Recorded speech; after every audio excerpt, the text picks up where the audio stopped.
पालखीमध्ये अडथळा आणल्याप्रकरणी संभाजी भिडे गुरुजी आणि त्यांच्या कार्यकर्त्यांवर गुन्हा दाखल झालेला आहे।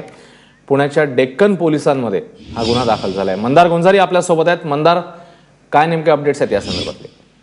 अश्विन, ज्ञानेश्वर महाराजांच्या पालखी सोहळा समितीचं असं म्हणणं आहे की परंपरेनुसार दोन्ही पालख्या जेव्हा पुण्यामध्ये प्रवेश करतात, संत तुकाराम महाराजांची आणि संत ज्ञानेश्वर महाराजांची, तेव्हा त्यांचा क्रम ठरलेला असतो।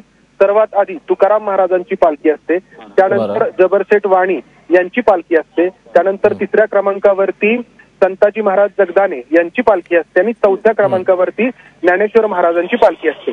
हा क्रम वर्षानुवर्ष चालत आलेला आहे।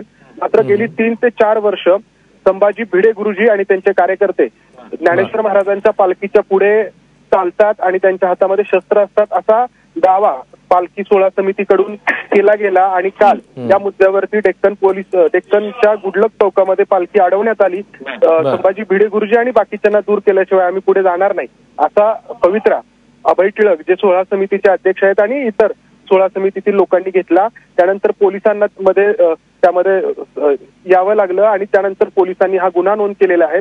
दुसऱ्या बाजूला संभाजी भिडे गुरुजी आणि त्यांच्या कार्यकर्त्यांचं असं म्हणणं आहे की त्यांच्या हातामध्ये शस्त्र नसतात आणि ते कोणत्याही प्रकारचा अडथळा आणत नाहीत, तर वारकरी आणि धारकरी हा जो संगम आहे तो संगम घडवण्यासाठी ते पालखीच्या समोर चालत असतात असा दावा त्यांच्याकडून केला गेला।